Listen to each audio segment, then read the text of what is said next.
আচ্ছা বলেন তো দেখি, এই সুন্দর জবাব কোরআনের বিরুদ্ধে যারা অবস্থান নেয় তাদেরকে দেওয়া যায় এমন কথা কি জীবনে আপনারা জাকির নায়কের বাইরে শুনছিলেন? এই সেম প্রশ্ন যদি আমরা ২০ বছর আগে ৫০ বছর আগে আমাদের দেশের সবচেয়ে বড় হুজুরের কাছে বলতাম, হুজুর বলতে আমি টয়লেট থেকে একটু আসি, হুজুর বলতে কয়েকটা পৃষ্ঠা আমার পড়া নাই, সূরা লুকমানটা কয়েক মাস পড়ি তারপরে বলবো না। কারণ হুজুরের কাছে ধর্মীয় কিতাবের নাম ফাদাইল আমল, হুজুরের কাছে ধর্মীয় কিতাবের নাম মাকসুদুল মুমিনিন, হুজুরের কাছে ধর্মের কিতাবের নাম হলো তাজকিরাতুল আউলিয়া, হুজুরের কাছে ধর্মের কিতাবের নাম হলো মাকসুদুল মুমিনিন, কসাসুল আম্বিয়া, বেহেশতি দেওয়ারের মতো নোংরা বই। ও কি করে বুঝবে সূরা লুকমানে আল্লাহ বললটা কি? মানুষ ঘুমিয়ে আছে কথাই সত্য, কোরআন হাদিসে কি পড়ে আছে তা মানুষ কোনোদিন বুঝতে দেবে না। যত বেশি ওহির প্রচার হবে তত বেশি মানুষ ভয় পাবে, মনে করবে এটা আবার কেমন কথা। নবী সাল্লাল্লাহু আলাইহি ওয়াসাল্লামকে মানার ব্যাপারে আল্লাহ বলতেছেন, মা আতাকুমুর রাসূল ফাখুযু ওয়া মা নাহাকুম আনহু ফান্তাহু। আমার নবী যেটা দেয় সেটা গ্রহণ করো, যেটা থেকে নিষেধ করে তা থেকে বিরত থাকো। এটার নামই হলো নবীকে অনুসরণ করা। বোঝা যাচ্ছে? কিভাবে বুঝবেন?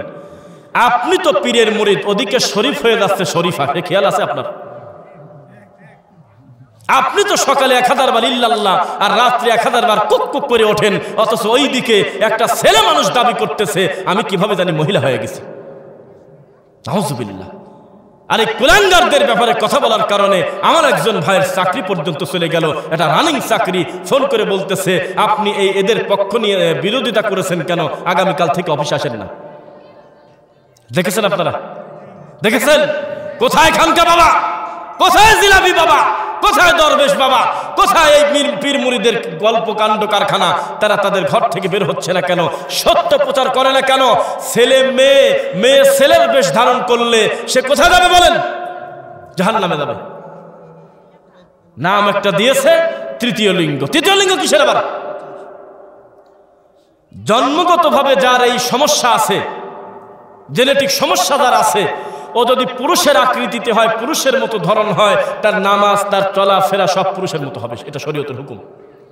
আর যদি মহিলার মতো হিজলা হয় তাহলে তার পর্দা করতে হবে। তার গঠন যদি মহিলার আকৃতিতে হয়, শুধুমাত্র তার লজ্জাস্থানের সমস্যার কারণে তার পর্দা কোনোদিন বাতিল হয় না, তাকে পর্দা করে চলতে হবে। ও গাড়ির ভিতরে টাকা চাচ্ছে কেন?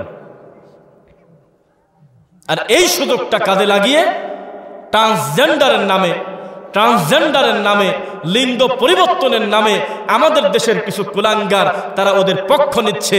তারা কিভাবে জানি বলতেছে যে যার যেটা ইচ্ছা, যার ভিতর মেয়েলি স্বভাব সে মেয়ে হয়ে যাবে। নাউজুবিল্লাহ।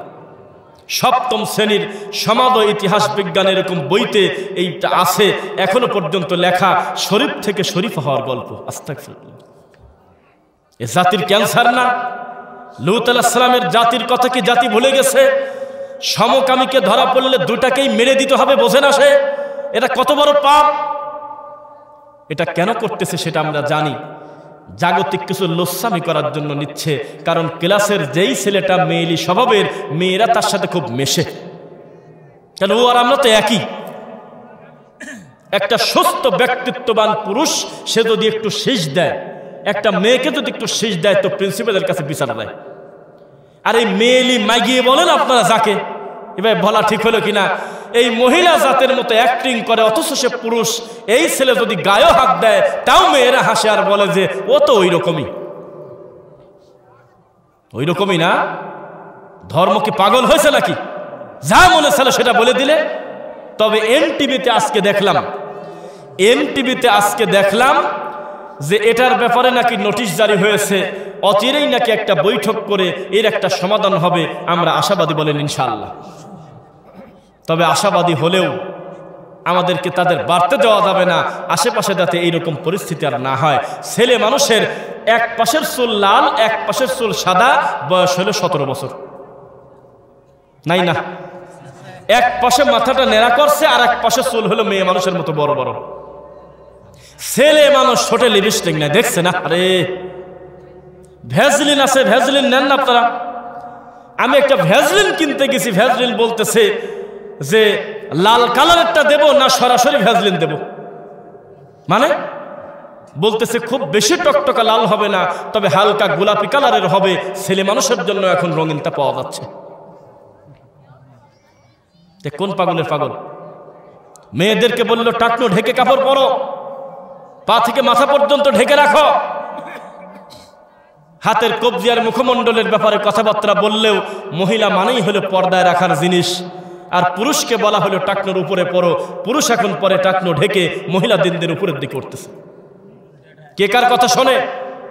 দিন ধর্মের ব্যাপারে আমাদের এই সমাজে সামাজিক জাহিলিয়াত নিয়ে আলোচনা হয় না, শুধু আলোচনা হয় আপনি 1000 বার ইল্লাল্লাহ পড়েন, আপনি এতবার জিকির করেন, এতবার এইটা করেন, এই জিনিস করলে এই জিনিসের ফজিলত, আর ওর ইমানই তো নাই, তো ফজিলত দেখি হবে। আব্দুর রউফ খুলনা নাম শুনছেন নাকি? রহিমাহুল্লাহ, বিশাল বড় সালাফি বিদ্বান ছিলেন, একজন দাওয়াতি কাজ করতেন। তার কাছে ফতোয়া নিতে গেছে একটা লোক, একটা মাত্র মেয়ের বিয়ে দেবে। তো তার কাছে গিয়ে বলতেছে, হুজুর আজকে একটা দিনের জন্য গান বাজানোর অনুমতি দেওয়া যায় না? কি করা যায় না? গান বাজানোর জন্য কি অনুমতি দেওয়া যায় কিনা? একটা মাত্র মেয়ে, শখ করে গান বাজাবো। তো ঠিক আছে বাজাবো, অসুবিধা, চলে যাবো। তো সে আসি গান বাজানো শুরু করছে। তখন লোকজন গান বন্ধ করো। আমাদের এই দেশে বহু সমাজ এখন আছে, কোনো বাড়িতে যদি গান বাজনার আয়োজন করা হয়, সেই বাড়িতে কিন্তু দাওয়াত খেতে দেয় না। জানেন কি আপনারা? এই এলাকায় কি আছে? তা কিছু কিছু নাই, বলতেছে নাই। কারণ আমি শুনছি যে আইন পাশ করছিল বলে কিছুদিন আগে তার নাতির মুসলমানিতে এসে বাজাইছে, সেই জন্য আইনটা কার্যকর হয়নি। তো লোকজন এসে তাড়াতাড়ি গান বন্ধ করে বললো, এই ডাকাত, তুই জানিস না যে বাড়িতে গান বাজে সে বাড়িতে আমরা কেউ যাবো না। তোর এই সাহস দিল কে? কয় আব্দুর রউফ খুলনা দিছে। মানে কয় আমার সে ফতোয়া নেওয়াই আছে, আমি অনুমতি নিয়েই গান বাজাচ্ছি। পরে চলে গেছে শায়েখের কাছে, শায়েখ আপনি নাকি এই ফতোয়া দিয়েছেন যে আজকের দিনের জন্য গান বাজানো যায়, গান বাজালে কোনো গুনাহ হয় না। কয় হ্যাঁ আমি দিছি। কেন দিছেন বুঝলাম না। তো বলে ওই ছেলেটা যখন আমার কাছে সে অনুমতি চায়, তখন আমি বললাম তুমি কি ফজরের নামাজ পড়ছো? কাজে না হুজুর আপনার কাছে মিথ্যা কথা কব না, আমি ঈদের নামাজটা নিয়মিত পড়ি, জুমাও পড়িনি। তখন আমি দেখলাম যত মুসলমানই না, ওই আবার হারাম হওয়ার চিন্তা কিসের? যা ইচ্ছা করুক, কেন তো কাফের। যে লোক নামাজই পড়ে না তার গুনাহ হওয়ার ঝামেলা আছে। তাই আমি বলছি যা খুশি করে গা। তখন বললো আরে হুজুর বললো কি, আরে পাগল বুঝলোটা কি? তো এত মাসালা, এত ফতোয়া আলোচনা হচ্ছে, ইমান ভঙ্গের কারণ আলোচনা হয় না কেন? লা ইলাহা ইল্লাল্লাহর বিষয় আলোচনা হয় না কেন? তাওহীদ নিয়ে আলোচনা হয় না কেন? লা ইলাহা ইল্লাল্লাহকে ইবলিস শয়তান মানাইছে হলো ফকিরের ভিক্ষে চাওয়ার দোয়া। চলন্ত রাস্তায় যদি কেউ জোরে জোরে লা ইলাহা ইল্লাল্লাহ পড়ে, ঘাটটা ঘোরানোর আগেই আমরা বুঝে ফেলি পিছনে মনে হয় ফকির আছে। অচেনা লোক যদি দরজার বাইরে লা ইলাহা ইল্লাল্লাহ বারবার বলে, আমরা বুঝবো ফকির আছে। অথচ এটা হলো জান্নাতের চাবি। কিসের চাবি? নামাজ জান্নাতের চাবি, এটা নবীর হাদিস না। অথচ নামাজ একটা আল্লাহর হকে সবচেয়ে দামি ইবাদত, তবে লা ইলাহা ইল্লাল্লাহ জান্নাতের চাবি, এটা হলো সহিহ হাদিস। যার ভিতরে নামাজও আছে, রমাদানের রোজাও আছে, হজ আছে সামর্থ্যবানের জন্য, আবার যাকাত দেওয়া আছে, ঈমান আছে। বোঝা কি যাচ্ছে আপনাদের? তা আমাদের সমাজের একটা পিঠ পরা হয়, আর একটা পিঠ ঢেকে রাখা হয়, বলেন নাউযুবিল্লাহ।